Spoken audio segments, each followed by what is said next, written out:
Hello नमस्कार साथियों, स्वागत है आप सबों का आपका अपना यूट्यूब चैनल थिंक सिंगल में। दोस्तों आज जो टॉपिक हम पढ़ने वाले हैं ना काफी महत्वपूर्ण है और काफी ज्यादा जरूरी है। दोस्तों एनडीए के एग्जाम में अगर क्वेश्चन आने रहते हैं तो 2 से 3 पूछे जाते हैं कॉमन एरर के क्वेश्चन से। इसके अलावा फिल इन द ब्लैंक्स में भी इंग्लिश में क्वेश्चन पूछे जाते हैं और सीडीएस के एग्जाम में अगर मन फिर गया तो कॉमन एरर में 4-5 क्वेश्चन इसी का कई बार रह जाता है और कई बार दोस्तों इस टॉपिक से क्वेश्चन रिपीट भी होता है। तो चलिए इस खूबसूरत सा टॉपिक का नाम है वर्ड ऑर्डर एंड स्लैंग, यानी कि हम शब्दों को किस तरह से सजाएंगे, किस ऑर्डर में रखेंगे, यानी कि सब्जेक्ट को कब रखेंगे, वर्ब को कब रखेंगे, ऑब्जेक्ट को कहां रखेंगे, किस तरह से डायरेक्ट क्वेश्चन को ट्रीट करेंगे, किस तरह से इनडायरेक्ट क्वेश्चन को ट्रीट करेंगे। इसके अलावा दोस्तों कई सारे ऐसे वर्ड हैं जिसका हम लोग डेली लाइफ में गलत यूज करते हैं, उसे सुधार कर हम इसका उपयोग करेंगे। एग्जाम पॉइंट ऑफ व्यू से काफी महत्वपूर्ण है और स्लैंग का पुराने भाषा में पुराने समय में इसे यूज किया जाता था, जो कि अब अप्रचलित है, यूज नहीं करना चाहिए। तो आपके टॉपिक का नाम है वर्ड ऑर्डर एंड स्लैंग, कि शब्दों को कैसे मतलब सजाएंगे। इसके अलावा जो पुराने समय में प्रचलित कुछ तबूज वर्ड है, बेकार वर्ड है, उसे हम लोग ओमिट करके रियल वर्ड को यहां यूज करेंगे। तो चलिए स्टार्ट करते हैं बिना देरी का। अगर आप सीडीएस के एस्पायरेंट हैं, एनडीए के एस्पायरेंट हैं, किसी भी कॉम्पिटिटिव एग्जाम के एस्पायरेंट हैं, तो आपके लिए वीडियो काफी महत्वपूर्ण है, जरूर देखिएगा। चलिए दोस्तों, तो हम इस वर्ड ऑर्डर और स्लैंग को 3 स्तरों पर कवर करेंगे। सबसे पहला बेसिक स्तर, उसके बाद मिडिल स्तर, उसके बाद एडवांस स्तर, यानी 3 स्तर पर। बेसिक और मिडिल में पूरे कंसेप्ट को हम लोग पढ़ लेंगे और एडवांस स्तर में कॉमन एरर और दोस्तों इसके जो फिल इन द ब्लैंक्स होंगे उसको करेंगे। तो दोस्तों चलिए स्टार्ट करते हैं। तो बेसिक से हम लोग स्टार्ट करते हैं और पहले वर्ड ऑर्डर को समझते हैं। दोस्तों अगर मैं आपसे साधारण भाषा में बात करूं, तो अगर मैं आपसे पूछूं असर्टिव सेंटेंस में वर्ड का ऑर्डर कैसे रहता है, तो आप कहते हैं सर पहले तो सब्जेक्ट आता है, उसके बाद वर्ब आता है, उसके बाद ऑब्जेक्ट आता है। मैंने बोला बहुत अच्छी बात है, ये एकदम सही है, ये सबको पता है। असर्टिव सेंटेंस इन सेंस की जो पॉजिटिव स्टेटमेंट है। तो दोस्तों सबसे पहला वर्ड ऑर्डर तो ये हुआ कि subject plus verb plus object, जो कि सबको पता है। तो हम बेसिक से स्टार्ट करते हैं ताकि आपको समझ में आ जाए, ठीक है। तो दोस्तों अगर हम वर्ड ऑर्डर देखने की कोशिश करेंगे, तो सबसे पहले अगर हम कोई सेंटेंस यूज करते हैं, अगर वो हमारा असर्टिव सेंटेंस है, तो दोस्तों उसमें सब्जेक्ट पहले आता है, उसके बाद वर्ब 1 या वर्ब 5, यानी एसईएस वाला या सिंपली प्लूरल फॉर्म सब्जेक्ट के अकॉर्डिंग आता है। अगर हमारा सब्जेक्ट सिंगुलर है तो वर्ब भी सिंगुलर आएगा, अगर सब्जेक्ट प्लूरल है तो वर्ब भी प्लूरल आएगा।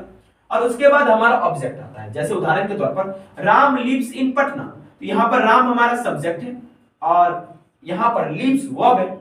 ये लिव्स क्यों हुआ? क्योंकि यहां पर राम थर्ड पर्सन सिंगुलर है, इसलिए वर्ब हमारा सिंगुलर हुआ। तो ये एक तरीका हुआ जिससे हम लोग वर्ड ऑर्डर असर्टिव सेंटेंस को अरेंज करते हैं। तो एग्जाम पॉइंट ऑफ व्यू से उतना महत्वपूर्ण नहीं, लेकिन दोस्तों वर्ब के पॉइंट ऑफ व्यू से महत्वपूर्ण है, ठीक है। इस बात को आप समझ लीजिए। और पटना तो दोस्तों आपको पता है ऑब्जेक्ट है। जैसे दूसरा सेंटेंस देखिए, आई ईट अ मैंगो, यहां पर दोस्तों आई क्या है? सब्जेक्ट है, ईट क्या है? वर्ब है, और अ मैंगो यहां पर ऑब्जेक्ट है, ठीक है। तो हमने देखा कि असर्टिव सेंटेंस का जो वर्ड ऑर्डर होता है वो subject plus verb plus object होता है, जो कि हम बचपन से जान रहे हैं, इस बात में कोई नई बातें नहीं है, ठीक है। अब दोस्तों अब एक बात हमें बताइए, अब थोड़ा आपके लेवल का कांसेप्ट शुरू होगा कि ऑब्जेक्ट किस तरह से किसी सेंटेंस में आ सकता है। तो मैं बोलूंगा 2 तरह से, ठीक है। I gave her a pen, she gave me a pen. यहां पर आप देखिए 2 तरह से ऑब्जेक्ट को लिखा जा सकता है। तो ऑब्जेक्ट को बेसिकली 2 टाइप पे हम लोग बांट सकते हैं, साधारण भाषा में कहेंगे तो एक होता है दोस्तों डायरेक्ट ऑब्जेक्ट और एक होता है इनडायरेक्ट ऑब्जेक्ट, ठीक है। आप घबराइएगा नहीं, पहले ये जान लीजिए ऑब्जेक्ट का 2 फॉर्म हो सकता है, एक डायरेक्ट ऑब्जेक्ट और एक इनडायरेक्ट ऑब्जेक्ट, ठीक है।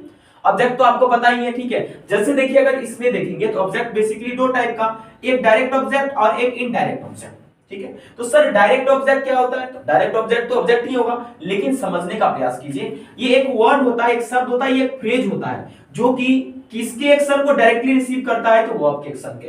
यानी एक वर्ड या फ्रेज जो डायरेक्टली वर्ब के एक्शन को दोस्तों क्या करेगा? रिसीव करेगा, उसे हम दोस्तों कहेंगे डायरेक्ट ऑब्जेक्ट। उदाहरण के तौर पर अगर हम समझेंगे यहां पर, तो जैसे देखिए द बॉयज ईट केक, यहां पर देखिएगा यहां पर वर्ब कौन है? ईट है, और इसके डायरेक्ट एक्शन को कौन ले रहा है? तो केक ले रहा है। तो लड़कों ने क्या खाया? केक खाया है, या लड़का केक खाता है, इस तरह से एक्सप्रेशन हमारा हुआ। तो यहां पर केक हमारा क्या हुआ दोस्तों? डायरेक्ट ऑब्जेक्ट, क्योंकि ये हमारा एक ऐसा वर्ड है जो कि वर्ब को एक्शन को ले रहा है, ठीक है, वर्ब के अकॉर्डिंगली काम कर रहा है, ठीक है, ओके। तो दोस्तों आपके दिमाग में कंफ्यूजन आता होगा कि सर आपको तो पता है आप इंग्लिश के टीचर हैं, आपको कोई दिक्कत है नहीं, हम लोग कंफ्यूज होते हैं कि कौन डायरेक्ट ऑब्जेक्ट है कौन इनडायरेक्ट ऑब्जेक्ट है। तो बेसिक स्तर पर देखिए जो डायरेक्ट ऑब्जेक्ट होता है उससे आगे चल के हम ट्रांजिटिव वर्ब के रूप में यूज करते हैं। ट्रांजिटिव वर्ब क्या होता है? एक ऐसा वर्ब जो अपने बाद ऑब्जेक्ट लेता है। वो सब बाद में चर्चा करेंगे, अभी चर्चा करने का विषय नहीं है, ठीक है। तो मैं चर्चा कर रहा था कि आखिर हम डायरेक्ट ऑब्जेक्ट को कैसे पहचान सकते हैं, हमारा कंफ्यूजन कैसे दूर हो सकता है कि दिया गया वर्ड हमारा जो है ऑब्जेक्ट के रूप में डायरेक्ट है या इनडायरेक्ट है, कैसे पहचानेंगे। तो दोस्तों देखिए डायरेक्ट ऑब्जेक्ट पहचानने का बेजोड़ तरीका है कि डायरेक्ट ऑब्जेक्ट से आप पूछिए, यानी कि उस पूरे सेंटेंस से पूछिए कि डायरेक्ट ऑब्जेक्ट कहां है। कैसे पूछ सकते हैं? तो व्हाट और होम करके।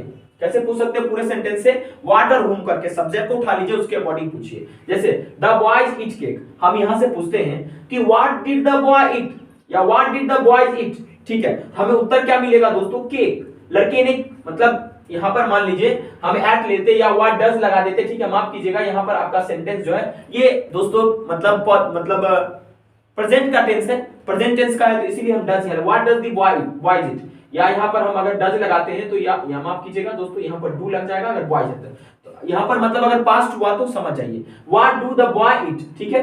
तो अगर दोस्तों यहां पर बॉय रहता तो बॉय रहता डज लग जाता, अगर बॉयज है यहां पर तो डू से काम चला लेंगे। अभी डिड लगा नहीं सकते क्योंकि हमारा सेंटेंस या प्रेजेंट टेंस का। तो what do the boys it, ठीक है। इसका उत्तर क्या होगा?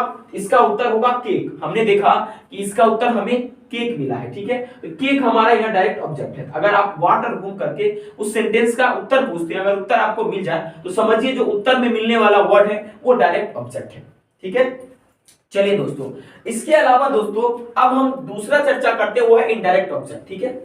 अब इस पर भी कई सारे प्रश्न बनते हैं। इनडायरेक्ट ऑब्जेक्ट किसको कहते हैं? तो एक ऐसा वर्ड या फ्रेज होता है जो कि डायरेक्ट ऑब्जेक्ट के को रिसीव करता है, उसके बारे में एक्सप्लेन करता है, उसके मतलब साथ रहना चाहता है। जैसे देखिए कि the teacher gave the students cake, ठीक है।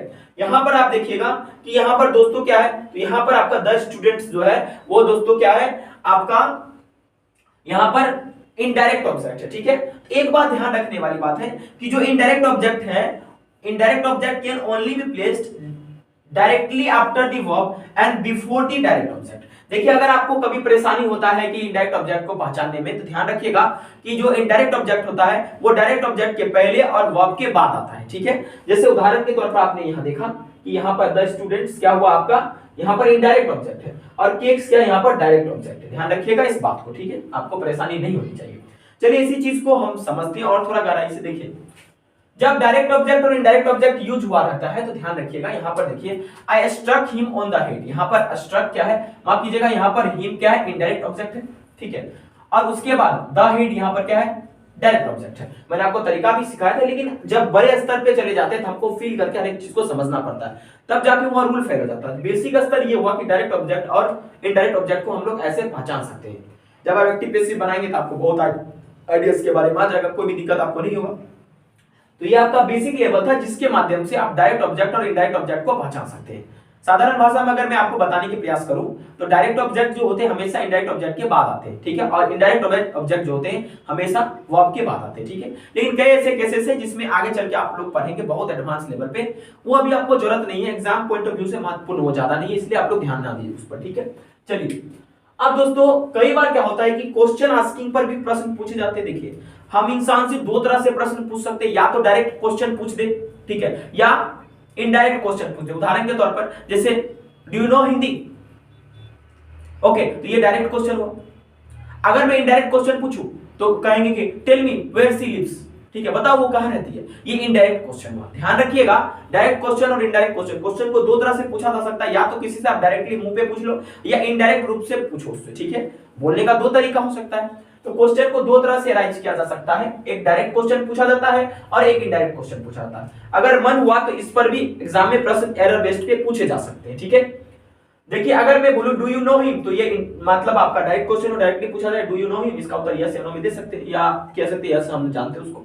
इनडायरेक्ट क्वेश्चन में जो होता है आपका ध्यान रखिएगा, डायरेक्ट क्वेश्चन में एक बात ध्यान रखने वाली होती है कि इसमें दोस्तों पहले वर्ब आते हैं, उसके बाद सब्जेक्ट को आना होता है। लेकिन डायरेक्ट क्वेश्चन में सिनेरियो चेंज हो जाता है, माफ कीजिएगा इनडायरेक्ट क्वेश्चन में सिनेरियो चेंज हो जाता है। क्या होता है, तो पहले सब्जेक्ट आता है उसके बाद वर्ब आता है। क्या मैंने बोला, इनडायरेक्ट क्वेश्चन में सिनेरियो स्थितियां बदलेगी, पहले सब्जेक्ट आएगा और तब वर्ब आएगा, और डायरेक्ट क्वेश्चन में पहले वर्ब आएगा तब सब्जेक्ट आएगा, ठीक है। जैसे उदाहरण में आपने देखा डू यू नो हिम, और इनडायरेक्ट क्वेश्चन का एग्जांपल देखते हैं, tell me where think segment coaching is, ठीक है, बताओ मुझे कि थिंक सेगमेंट कोचिंग कहां है। यहाँ पर भी दोस्तों मैंने क्या देखा, यहाँ पर देखा कि यहाँ पर देखिए आप, ये थिंक सेगमेंट एग्जांपल आप लीजिए सब्जेक्ट के रूप में, थिंक सेगमेंट कोचिंग सब्जेक्ट के रूप में हुआ, और इज हमारा हुआ। यहाँ पर भी हमने देखा इनडायरेक्ट क्वेश्चन पूछते वक्त में सब्जेक्ट प्लस वर्ब आता है। कभी भी आप इसे अल्टर करने का कोशिश नहीं कीजिएगा, अगर आप ऐसा करते हैं तो आप मिस्टेक करेंगे, गलती आपसे हो जाएगी, और इसी मिस्टेक पर एनडीए या सीडीएस एग्जाम में क्वेश्चन कई बार आ जाते हैं, ठीक है। जैसे देखिए एक और एग्जांपल हम लेते हैं, ask him why he wants a pen. यहां पर देखिए हमने क्या किया, इनडायरेक्ट क्वेश्चन पूछा, उससे पूछो, किसी दूसरा रेफरेंस हम लेकर पूछे कि ask him why he wants pen, उससे पूछो काहे वो पेन लेना चाहते हैं, हम डायरेक्टली उससे मुंह पर नहीं पूछे, किसी थर्ड पार्टी के थ्रू उससे हमने पूछा, ठीक है। तो यहां पर देखिए, यहां पर ही हमारा सब्जेक्ट है और वांट्स हमारा वर्ब है, फिर यहां फॉर्म क्या बना, सब्जेक्ट प्लस वर्ब। तो क्या मैं बताना चाहता हूं, जब आपका इनडायरेक्ट क्वेश्चन पूछा जाए तो आप सब्जेक्ट प्लस वर्ब का फॉर्म लेंगे, गलती नहीं करेंगे, आप इंट्रोगेटिव सेंटेंस उसे नहीं बनाएंगे, ठीक है। इसके बाद दोस्तों डबल डायरेक्ट क्वेश्चन एक साथ यूज नहीं कर सकते आप। जैसे डबल डायरेक्ट कहने का मतलब क्या, ऐसे तौर पे do you know where does she live, तो ये डबल डायरेक्ट क्वेश्चन हुआ, ठीक है। इस तरह के डायरेक्ट क्वेश्चन मान्य नहीं है, ये दोस्तों गलत हो जाएगा, ठीक है। और इसी आधार पर कॉमन एरर पूछे जाते हैं। जैसे देखिए do you know where does he live, तो दोस्तों यहां तक तो ये सही है डायरेक्ट क्वेश्चन, लेकिन इसके बाद यहां पर वेयर के बाद इनडायरेक्ट क्वेश्चन होना चाहिए, जो कि डज ही लिव गलत है। यहां पर होना चाहिए वेयर ही लिव्स होना चाहिए, क्योंकि यहां पर दोस्तों मैंने आपको बताया ना, जब इनडायरेक्ट क्वेश्चन पूछा जाए आप पहचान लेंगे सेंटेंस से इनडायरेक्ट क्वेश्चन पूछा जा रहा है। जैसे आप यहां देखिए डू यू नो, मतलब किसी दूसरे बंदे से पूछा जा रहा है, थर्ड पार्टी से, कि उसे तुम जानते हो, वेयर कहां रहता है वो, वेयर ही लिव्स, तो यहां पर डज नहीं लगेगा, क्योंकि यहां पर वेयर के बाद इनडायरेक्ट क्वेश्चन बन रहा है। और मैंने आपको बताया जब इनडायरेक्ट क्वेश्चन बनता है सब्जेक्ट प्लस वर्ब हम लोग लेते हैं, इसलिए दोस्तों ही लिव्स हमारा सही उत्तर इसका होगा, इसलिए सी पार्ट में इसकी गलती।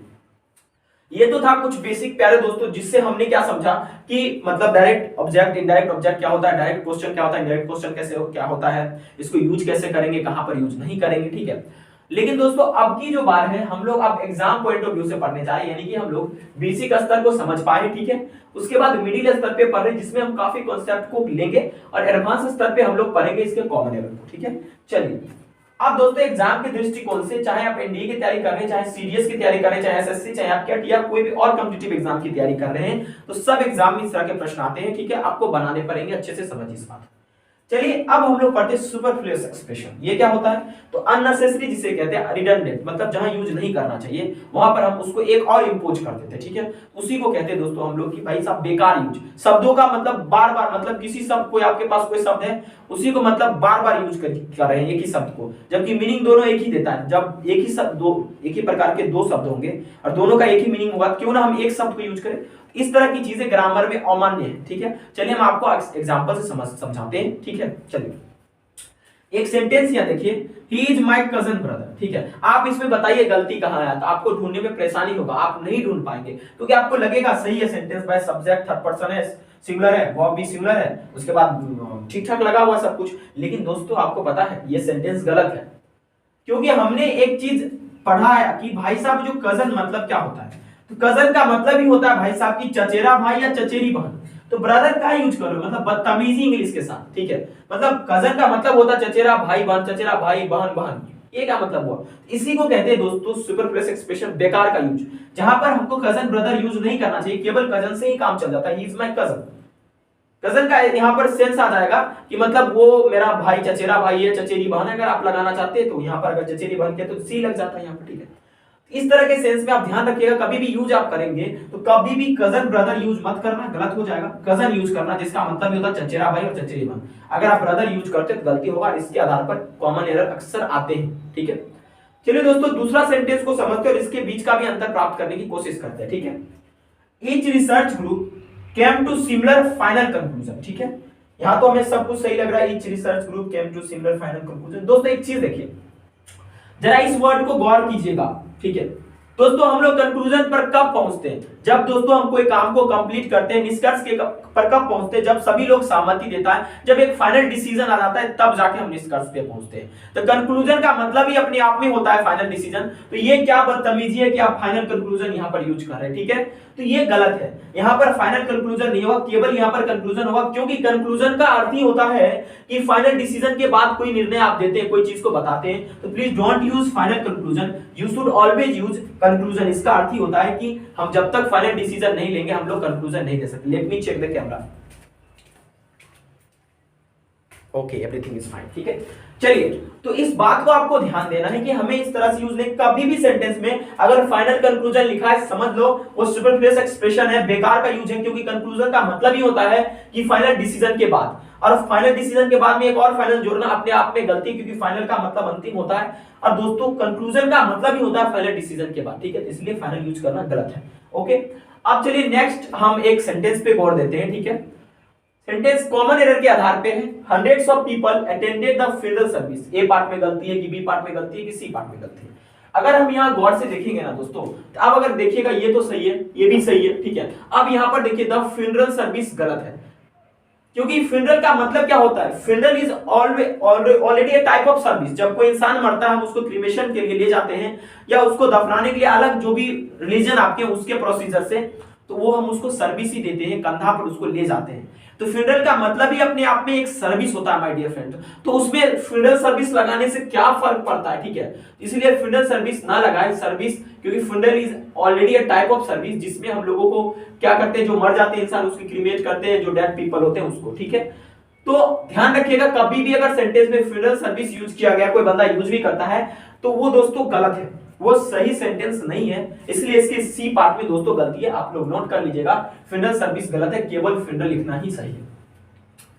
चलिए, आप लोग रिसेंटली बहुत सारा चॉकलेट डे, कौन कौन डे, फलाना डे बनाते हैं, ठीक है, हमको तो उतना पता भी नहीं है, ठीक है। तो चलिए अगला सेंटेंस उसी गिफ्ट पर लेते हैं, ठीक है। आप लोग कहते हैं हे फ्री गिफ्ट है ले लो, जबकि पता है दोस्तों गलत है, क्योंकि गिफ्ट हमेशा फ्री में ही मिलता है। आज तक आपने देखा कोई इंसान से पैसा लेकर उसे गिफ्ट दिया जाता है? नहीं, गिफ्ट हमेशा फ्री में ही मिलता है, ठीक है। एक सेंटेंस को देखिए, the watch was free gift from my sister. तो दोस्तों यहाँ पर क्या गलती है आपको पता ही होगा, क्योंकि यहाँ पर फ्री गिफ्ट नहीं होगा, you will use gift. Gift का मतलब ही होता है एक ऐसा चीज जो फ्री में मिलता है, तो फ्री गिफ्ट यूज करना क्या अननेसेसरी है, सुपरफ्लुअस है, कोई काम का नहीं है, ठीक है। Don't use free gift, always use gift. Gift का मतलब ही होता है फ्री कोई चीज आपको मिलता है उपहार के तौर पे, ठीक है। चलिए, आई होप आपको ये समझ में आ रहा होगा, आप इसे अच्छे से कॉपी में नोट करेंगे, और यकीन मानिए जब कॉमन एरर में बोलूंगा सीडीएस एग्जाम में पूछा गया, इस एग्जाम में पूछा गया, तो आप कहेंगे सर ये तो मजाक है, ये तो मजाक है, ठीक है। चलिए अब एक और सेंटेंस पे गौर देते हैं। आई नो जीजे, जीजे इन सेंस की Govind Jha, he is an English teacher. भाई ऊपर से नीचे कहां आपको इंग्लिश टीचर में नजर आ रहा हूं, ठीक है। सेंटेंस गलत भाई, कहां अंग्रेज जैसे लग रहे हैं, दिखने में अंग्रेज शिक्षक लग रहे हैं आपको, नहीं ना, ठीक है। इस तरह के लोग कहते हैं कि हाँ yes I know mister Govind, he is an English teacher. भाई रविश यार, मतलब कहां ऊपर से नीचे कहां अंग्रेज लग रहे हैं आपको, देखने में लग रहे हैं कहीं, नहीं ना। तो इसलिए कभी भी अगर आप भारतीय मूल के और इंग्लिश पढ़ाते हैं तो कभी भी मत बोलिएगा कि आई एम इंग्लिश टीचर, ठीक है। तो ये गलत हो जाएगा अगर ऐसा आप बोलने का कोशिश करते, ठीक है। क्योंकि दोस्तों ध्यान रखिएगा, इंग्लिश टीचर कहने का सेंस ये बनता है कि एक अंग्रेज शिक्षक, क्या दोस्तों, एक अंग्रेज शिक्षक, ठीक है, जो कि गलत है। हमेशा यूज कीजिए टीचर ऑफ इंग्लिश, अंग्रेजी का शिक्षक, आप अंग्रेज शिक्षक नहीं है, ठीक है। ओके, सब आपको देख सकता है कि आपका बाल काला है, मुंह चुप काला है, ठीक है। ओके, इस बात को आपको ध्यान में रखना है, कभी नहीं भूलना इस बात को आप, ठीक है। चलिए अब एक और बहुत खूबसूरत सा कॉमन एरर देखते हैं, और उसमें आपको गलती ढूंढकर ठीक आपको वो तरीका बताएंगे जिससे आप चीजों को तुरंत याद कर सकते हैं, ठीक है। देखिए, in NDA examination the passing mark is 390 out of 900। Obviously सही बात है, लेकिन दोस्तों आप एक बात बताइए, पासिंग मार्क्स कौन सा ये तरीका हुआ? दोस्तों कभी भी पासिंग मार्क लिखना दोस्तों अननेसेसरी है, ठीक है। हम लोग हमेशा लिखते हैं पास मार्क, जो कुछ सुनने में अच्छा भी लगता है कि भाई इस एग्जाम का पास मार्क कितना है। बहुत लोग बोलते हैं पासिंग मार्क तो इतना है, लेकिन वो गलत यूज है। We should never use passing mark, we should use pass mark, ठीक है। ध्यान रखिएगा कि कभी भी पासिंग मार्क मत यूज करना, बी पार्ट में गलती है, ठीक है। कभी भी पासिंग मार्क नहीं होता, पास मार्क उत्तीर्ण करने की संख्या ही होती है। ध्यान रखिए, एक बात और मैं बताता हूं, कभी भी लिंकिंग रोड ना लिखना, लिंक रोड होता है, ठीक है। ध्यान रखिएगा इस बात को। ये तरीका आपको अपनाने दोस्तों, कई बार एग्जाम में प्रश्न इस पे आए हैं, ठीक है। ओके, तो चलिए दोस्तों, और इसको करते चलेंगे बहुत शानदार तरीके से। आपको नोट्स इसका बनाना बहुत जरूरी है। आप इस बात पे मत रहना कि सर हमें नोट्स पीडीएफ दे दीजिएगा, आप जब बनाएंगे ना उससे तो आपको और अच्छा समझ में आएगा। लेकिन अगर आप पीडीएफ चाहते हैं दोस्तों, टेलीग्राम ग्रुप में जरूर आप ज्वाइन कर जाइएगा। दोस्तों इससे करीब करीब 2-3 क्वेश्चन जरूर आ जाते हैं अगर आने होते हैं तो, ठीक है। 1 से 3 क्वेश्चन जरूर आते हैं, ध्यान दीजिएगा। एक हम पहले एरर को देखते हैं। Suppose if all your problems had been solved what would have you done. देखिए दोस्तों हमें ये सेंटेंस सही लग रहा है क्योंकि यहाँ पर अगर हम देखेंगे तो पास्ट में यहाँ पर भी यूज हुआ है और उसके अकॉर्डिंगली यहाँ पर वुड यू हैव मतलब would plus have plus verb का तीसरा रूप यूज हुआ है। हमें तो ये सेंटेंस क्या गलत नहीं लग रहा है, इसलिए हम लगा देंगे इसमें नो एरर दोस्तों। लेकिन हम लोग अगर जो रिडंडेंट यूज ऑफ वर्ड्स है अगर उसके बारे में नहीं जानेंगे, यानी कि जो बेकार की तरह से हम लोग वर्ड को यूज करते हैं उसके एक्चुअल मीनिंग से भटका के, तो ये गलत हो सकता है दोस्तों। जरा इस वर्ड को गौर कीजिए, सपोज और इफ को। दोस्तों एक बात बताइए, सपोज का मतलब भी होता है मानना या कल्पना करना, और इफ का मतलब भी दोस्तों हम तब इसको यूज करते हैं जब हम कोई चीज को कल्पना करते हैं या मानने की कोशिश करते हैं। जैसे if I were a king, ठीक है, suppose you are a don. तो सपोज और मतलब इन दोनों के एक ही सेंस में लगभग यूज होता है, और जब एक ही सेंस में यूज होता है एक ही वर्ड क्यों ना यूज करें। तो ध्यान रखिएगा कि सपोज इफ कभी भी नहीं लिखे आप लोग, गलत है। या तो आप सपोज लिख दीजिए, नहीं तो प्यारे दोस्तों आप इफ लिख दीजिए, ठीक है। दोनों में आपका मीनिंग आ जाएगा, ठीक है, आराम से, टेंशन नहीं होगा। कभी भी सपोजिंग इफ या सपोज इफ कहीं भी सेंटेंस लिखा समझ लो गलत है। गलत क्यों है? क्योंकि सपोज का मतलब अपने आप में किसी चीज को थिंक करना, मानना होता है। इफ का यूज हम लोग भी बचपन से देखते आ रहे हैं, तब करते जब हमको कोई पूरी कल्पना करनी रहती है, ठीक है। ध्यान रखिएगा, इस बात को कभी मत भूलिएगा कि सपोज इफ आपको एक साथ यूज नहीं करना। इसीलिए दोस्तों इसके ए पार्ट में गलती था जो हम लोगों ने रिकॉग्नाइज नहीं किया, लेकिन वर्ड और स्लैंग यहां से पढ़ने के बाद आपको पता चल जाएगा और आसानी से आप इसे पहचान सकते हैं, ठीक है। और बहुत सारे वर्ड हैं जो मीनिंग मतलब दे रहा है उसके एक्चुअल कंट्रास्ट में यूज हो रहा है, ठीक है। जैसे देखिए, I return back from Patna yesterday. आपको ये सेंटेंस भी सही लगेगा क्योंकि भाई साहब रिटर्न पास्ट में है, तो यहाँ पर टाइम मतलब अगर टाइम पास्ट में है तो हमारा एक्शन भी पास्ट में, हम तो नो एरर की ओर जाएंगे। लेकिन दोस्तों यहीं पर भारी मिस्टेक हो जाता है क्योंकि रिटर्न का मतलब देखिए वापस आना, और बैक का मतलब भी क्या होता है, पीछे आना या वापस आना। आपको क्या शोभा देता है रिटर्न और बैक एक साथ यूज करना? नहीं। तो कभी भी रिटर्न बैक एक साथ यूज नहीं किया जाता क्योंकि रिटर्न का अपने आप में मीनिंग होता है वापस आना, तो क्यों हम बैक यूज करेंगे? इसीलिए सुपरफ्लूअस यूज है, बेकार का यूज है, कोई काम का नहीं। इसलिए कभी भी सेंटेंस में रिटर्न बैक मत लिखना, ठीक है। आराम से बोलिएगा रिटर्न बैक, ओके, क्लियर हो जाएगा आपका वर्ड। तो कभी भी रिटर्न बैक मत लिखना, गलत हो जाएगा। रिटर्न लिखिएगा, वापस आना सही होगा। रिएम्बर्स का मतलब होता है पैसा लौटाना, कभी भी रिएम्बर्स बैक मत लिखना, ठीक है, गलत हो जाएगा। रिकॉल बैक कभी मत करना क्योंकि रिकॉल का अपने आप में मीनिंग होता है दोस्तों फिर से। सब में री लगा है, देख रहे ना, फिर से। जब फिर से हो गया तो भाई बैक कहां से आया वापस में? रिट्रेट में अपने आप में इसका मतलब होता है पीछे जाना, गो बैक, यानी अपना पीछे खींच लेना। तो कभी भी रिट्रेट बैक मत लिखना। रिसीड मतलब ओझल होना या घट जाना, तो कभी भी रिसीड बैक मत लिखना, गलत हो जाएगा, ठीक है। तो ये कुछ तरीका है, कुछ वर्ड्स है जिसको अगर आप वाक्य रूप में यूज कर रहे हैं, ठीक है, तो ध्यान रखिएगा, ये सब मत लिखिएगा, गलती हो जाएगा। इस पर काफी कॉमन एरर आते हैं। इसके अलावा दोस्तों आप एक वर्ड पर विचार कीजिए, ड्यूरिंग। ड्यूरिंग का मतलब ही अपने आप होता है के दौरान या कोई अवधि की चर्चा की जाती है। तो कई लोग क्या कहते हैं, during the period, during the situation, यानी पीरियड की चर्चा करते हैं, ठीक है। मतलब कोई पूरे अवधि में पीरियड भी लगा देते हैं दोस्तों। पीरियड ड्यूरिंग का अपने आप जब मीनिंग होता है पूरे अवधि, तो पीरियड लगाने से क्या फर्क पड़ता है? तो प्लीज कभी भी आप लोग जो है ड्यूरिंग के साथ द पीरियड नहीं लगाइएगा। एक सेंटेंस भी आपको मैं बताने की कोशिश करता हूं, ठीक है।